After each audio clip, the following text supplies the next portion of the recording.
Hey, how's it going, everybody? This is Tyler from Podcast Now.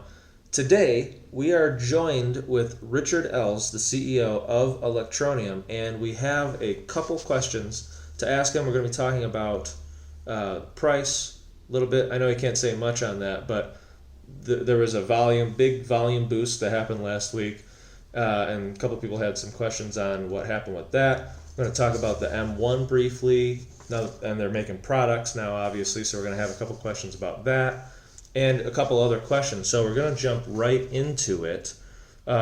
Is there anything that you want to say, like to start? Hi, Tyler. How are you? Good to see you. Thanks very much for inviting me on for a chit-chat. Yeah, thank you for coming on. So we're going to start with, on Wednesday, I'm sure you saw, ETN had a volume of over 12 million at one point. But for the people who only look at the price of ETN, they saw that there was 12 million volume in 24 hours, but then they say that it barely moved. So what can you say to people that kind of think along those lines?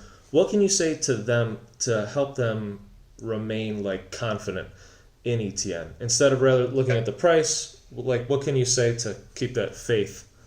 Okay, it's a bit tricky. I have never and will never, possibly just because it's for legal reasons, but as much as anything else, I don't talk about price of ETN and future predictions of ETN. Right. So ETN trading is not what we do. So we are all about delivering a fundamental thing that's going to change the world as far as we're concerned. I think we've pretty much put the proof points in place to say this can be done. So that's what we're all about. We're all about making it happen. Now, people are trading off the back of that on these exchanges, and they're looking at our project and they're speculating whether the project will be a success or won't be a success, or what is it we're doing, etc. So all I can say is all of our statistics are real, all of our user numbers are real, all of our miner numbers are real, all of our transaction numbers are real. Everything is real about what we do, and I'm quite happy to say that on camera because there's no legal repercussions from it. Right. Everything is real. So there's an awful lot of rubbish in crypto, a lot of nonsense and a lot of lies and a lot of all sorts of stuff goes on. It's a crazy world. But from our point of view, we will deliver this project. Now, if you are a believer in the project may or may not go up and down in price.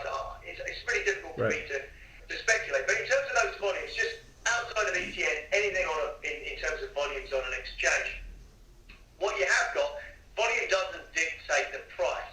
New users coming into a project, if there's not enough coins, if whatever the project is, and there's demand for it, that's what makes prices go up. And if there are more coins than there is demand, then the price goes down. It's pretty simple economics. So if we could deliver a project that people around the world think, oh my gosh, I want to be part of, then you would see a price go up. And if we deliver badly, then you'd see the price go down. Now, we're not in control of that, and I don't want anybody to speculate on that from what I've said. So Right. I like to try and stay out of price comment as much as I can. Yeah. One thing I will say about listing on Huobi is the other thing people need to be aware of, and they're probably not, is arb opportunities, arb trading, arbitration. So is it arbitration, whatever it is, arb trading, whatever that stands for. If you look up arb trading, on the other exchanges, when Huobi went live, lots of new people started buying ETN. And actually on Huobi, you saw the price go right up to maybe a cent on Huobi. But then that gives an arb opportunity with other exchanges where you can buy it cheaper and then sell it on Huobi. So the markets all level out eventually around supply and demand. So I'm not an expert at crypto exchanges and crypto trading, I'm afraid to say. But I've got to avoid talking about price. Sorry. No, because there were just people who see that, and I'm glad that you said that volume does not equal. They're not really that related, and it's important. I feel like it's important for people to, especially hear it from you, because I feel like when you say something, they're like, oh wait, so it's not just. Volume is good. Right. Volume is good. Right. From people looking at the ETN project, seeing volume, and this volume is going to be fairly short-lived, I'm sure, because Right. we won't be running a trading Competition. So don't get your hopes up. I don't think we're going to be doing 10 million a day from now on. Fairly short-lived, I suspect. We will get volume in the future. I'm sure we will get volume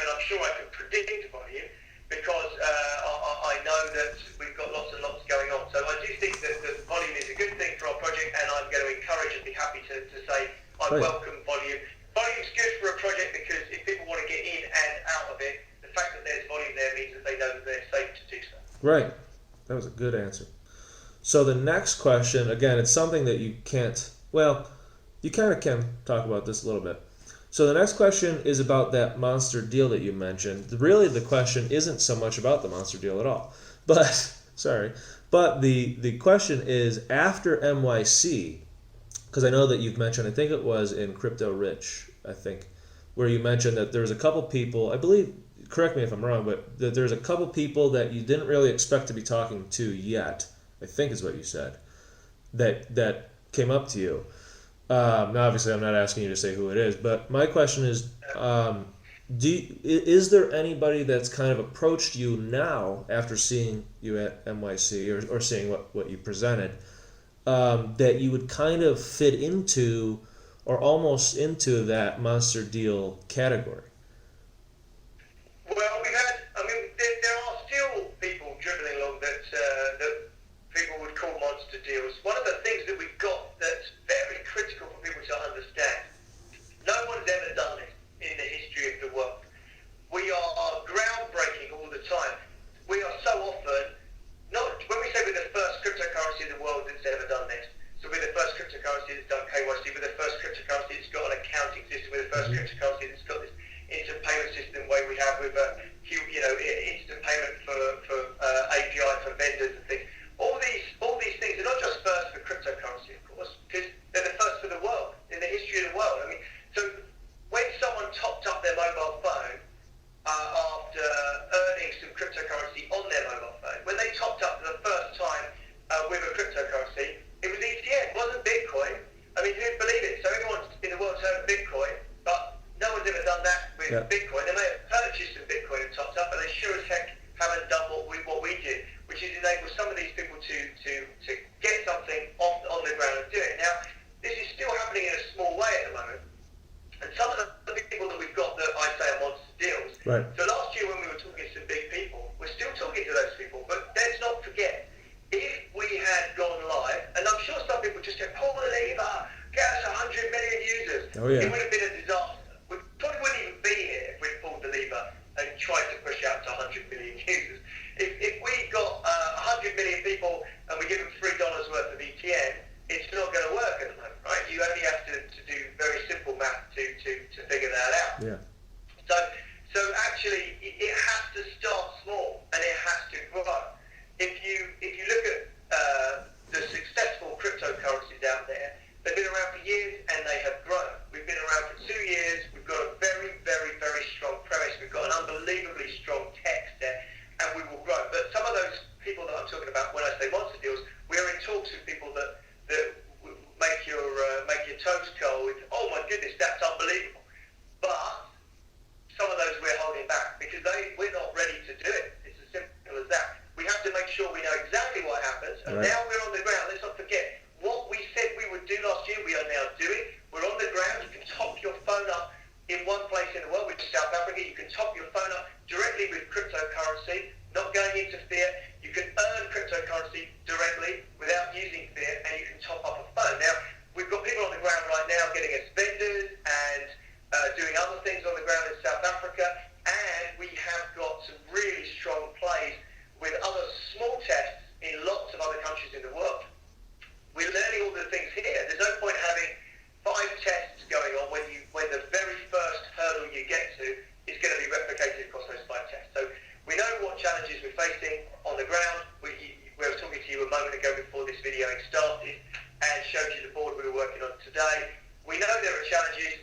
We overcome them every time, and the monster deals have had to be held off until we are ready.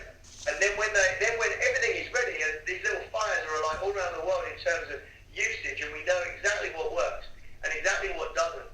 Then when you pull the lever on huge users, it all works swimmingly well because you tested it. Test everything, and then you will be a success. Yeah. Sorry, long answer again. No, it was a good answer again.